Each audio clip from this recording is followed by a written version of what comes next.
सरकार बना रखी है। धनंजय हमारे साथ जुड़ गए। धनंजय, हलचल बढ़ गई है, 11 बजे का समय दिया गया है, शुभेंदु अधिकारी के घर के बाहर आप मौजूद हैं, क्या कुछ हलचल उनके घर से इस समय दिख रही है आपको?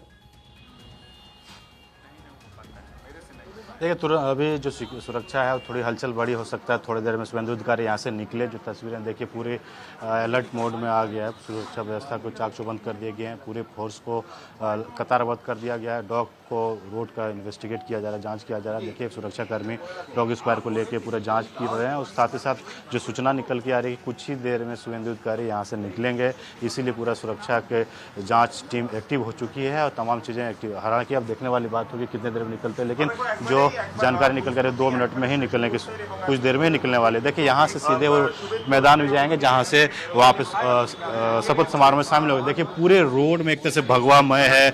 जो बंगाल का एक तरह से कल्चर रहा है, ढाक, वो ढाक लेके लोग पहुँच रहे हैं। बंगाल की जो कला संस्कृति है वो ड्रेस में लोग पहुंच रहे हैं। नारंगी रोग मिला रहे, हर जगह पे आपको प्रधानमंत्री मोदी का कटआउट्स रोड में लगे हुए हैं। पूरे बस में लोग जय श्री राम के नारे, बजरंगबली के भजन गाते हुए पहुंच रहे हैं। तो आप समझ सकते हैं बदलाव की जो लहर थी वो लहर पूरे बंगाल में देखने को मिल रही है। जहां तक आप रोड में देखेंगे पूरे लोग ही लोग नजर आ रहे हैं, क्योंकि इतनी सुरक्षा व्यवस्था चाक चौबंद कर दी गई है।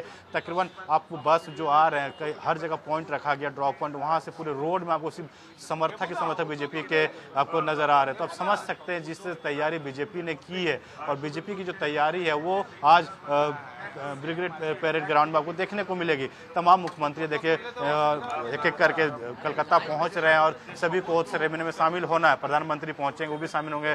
नितिन नवीन जो प्रेसिडेंट है बीजेपी वो पहुंचेंगे। तमाम गृह मंत्री अमित शाह यहीं पे कोलकाता में मौजूद है, एक एक करके रणनीति तैयार कर रहे हैं। देखिए, सभी के मन में कि कौन मंत्री पद संभालेगा, कौन क्या डिप्टी सीएम, तमाम चीजें रणनीति रात भर चलती रही। लेकिन जो जानकारी बिल्कुल धनंजय, आप नजर बनाए रखिए, लगातार हम आपसे अपडेट ले रहे हैं कि किस वक्त शुभेंदु अधिकारी निकलेंगे। जैसा आपने कहा कि हलचल बढ़ गई है, कभी भी निकल सकते हैं। अदिति भी लगातार हमारे साथ बनी हुई हैं। अदिति, जैसा आप भी जिक्र कर रही हैं, जैसा धनंजय भी लगातार बता रहे हैं, आपने बताया कि कैसे 10 दिन पहले बंगाल की जो फिजा थी वो कुछ अलग कहानी बयां कर रही थी, और अब सरकार बनने के बाद में किस तरीके के हालात यहां पर बने। धनंजय हमारे साथ जुड़े हैं। धनंजय, आपका ही रुख करेंगे। जैसा आपने बताया कि जय श्री राम के नारे लोग लगा रहे हैं, बजरंगबली के नारे लोग लगा रहे हैं, भगवा रंग में रंगा हुआ इस समय पूरा बंगाल दिखाई दे रहा है, और सियासी पार्टियां जिस तरीके की बयानबाजी कर रही थी उससे इतर जो आम लोग थे उन्होंने बड़ी संख्या में ये बात बोली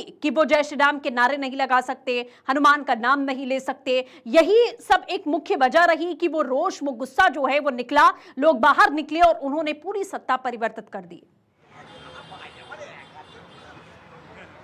देखिए एक्टिव हो चुकी है, कुछ गाड़ियां निकल रही है, मैं तस्वीरें दिखाता हूं। हालांकि सुरक्षा की जो है गाड़ी निकल रही है, ये तस्वीरें आपको मैं बता रहा हूं। ये जो आपने सवाल किया, भगवा वाली बात सवाल किया, मैं इसके जवाब दे दूं। भगवा उसी समय हो गया था अब जो बंगाल की सबसे बड़ा पूजा होता है कोलकाता में, दुर्गा पूजा। दुर्गा पूजा के लिए लोगों को परमिशन लेना पड़ता था। दुर्गा मंदिर जो आसनसोल में थे 15 साल से बंद पड़ा हुआ था, हिंदुओं को पूजा करने की अनुमति नहीं थी। ये बंगाल की जो जनता है, एक तरह से दुकानें छीन ली गई थी बीजेपी के कार्यकर्ताओं के, टीएमसी के अड्डे बन गए थे। अब सरकारी अस्पताल की बात करें, वहाँ पे टीएमसी के अड्डे खोल दिए गए थे। सरकारी जमीनों को हथिया कर उन्हें अपना अपना ऑफिस खोल दिया था। पूरी बंगाल की जनता त्रस्त थी, हर वर्ग की जनता त्रस्त थी। तो हिंदू जो मत वोट थे, वो तमाम चीज़ें थी, वो आपको नजर आते हैं। तो उन तमाम त्रस्त होके बंगाल की जनता ने एक मत होके हिंदू वोट की जो पोलराइज हुआ, इकट्ठा हुआ, वो तमाम मतदान किया बीजेपी के फेवर में। वही नतीजा हुआ कि 207 सीट लाए। जय श्री राम तो दूर की बात, वहाँ पे अगर आप भगवा झंडा, बीजेपी का झंडा लगा लिए तो उनको तोड़ फोड़ कर दिया जाता था, उनको लूट लिया जाता था। लोग इतना त्रस्त हो गए थे टीएमसी के सरकार से, उनके पास कोई विकल्प नहीं था। चाहते थे कि मैंने लेफ्ट की सरकार को 35 साल देखा, 15 साल का टीएमसी की सरकार को देखा। कहा जाता कि अभिषेक बनर्जी 15-20 गाड़ी का काफिला लेके चलते थे काला स्कॉर्पियो में, लोगों को डराने के लिए। एक सांसद के बाद इतना सुरक्षा क्यों दिया जाता था? क्योंकि लोग डरे, गुंडागर्दी करे टीएमसी का, तमाम चीजें हवा यहाँ थी। तो एक तरह से लोग जब त्रस्त हुए, अति का अंत होता है। उसी जब प्रधानमंत्री मोदी आए, उन्होंने कहा हर जो दिक्कतें उस चीज से निजात दिलाएंगे।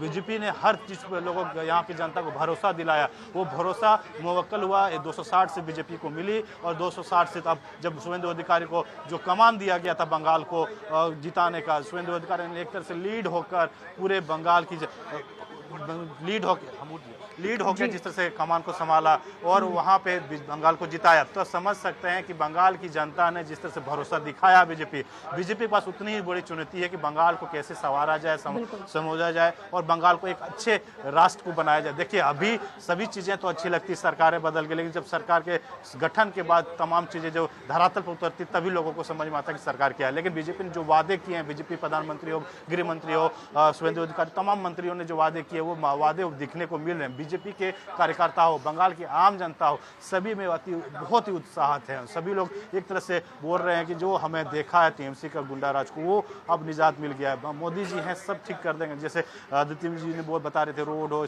बिजली हो, पानी हो, तमाम स्वास्थ्य व्यवस्था हो, स्कूल शिक्षा हो, इंफ्रास्ट्रक्चर हो, जॉब, तमाम मुद्दे एक आस की तरह देख लिए यहाँ की जनता चाहती कि बदलाव और यहाँ के सोनार बांग्ला बनाया जाए। तो पूरे रोड में हमें अभी जानकारी तो पूरे रोड में आपको सिर्फ बीजेपी के झंडे, बीजेपी के कटआउट, प्रधानमंत्री के कटआउट पूरे रोड में बंगाल में आपको देखने को मिल रहे हैं। एक तरह से पूरे रात में भगवा कलर में सभी बिल्डिंगों को, चाहे विधानसभा हो, बिल्कुल धनंजय। और एक प्रमुख मुद्दा पूरे चुनाव में ये भी हमने देखा कि केंद्र की जो योजनाएं हैं उसका लाभ बंगाल की जनता को नहीं मिल पाया। बंगाल की जनता उसके लिए तरसती रही, ऐलान किए गए लेकिन इम्प्लीमेंटेशन बंगाल की सरकार ने होने नहीं दिया।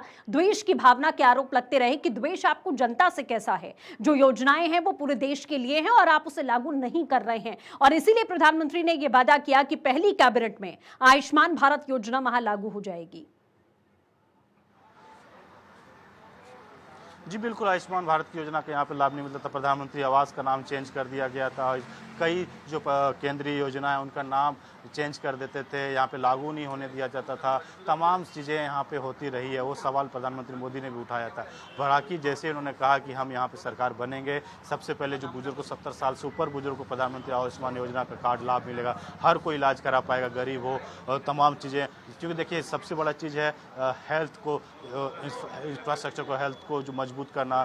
जॉब कार्ड जो होता था वो नहीं लोगों को मिल पाते थे। यहाँ पे लोगों में जो डीए का प्रॉब्लम है, सरकारी बिल्कुल ठीक है धनंजय, आप नजर बनाए रखिएगा। आज एक नई शुरुआत, एक नया उदय हो रहा है पश्चिम बंगाल में। भारतीय जनता पार्टी का खास तौर पर जनता को बड़ी उम्मीदें हैं। बहुत शुक्रिया हमारे साथ जुड़ने के लिए। इसी बीच एक और बड़ी खबर है, पंजाब में कैबिनेट मंत्री के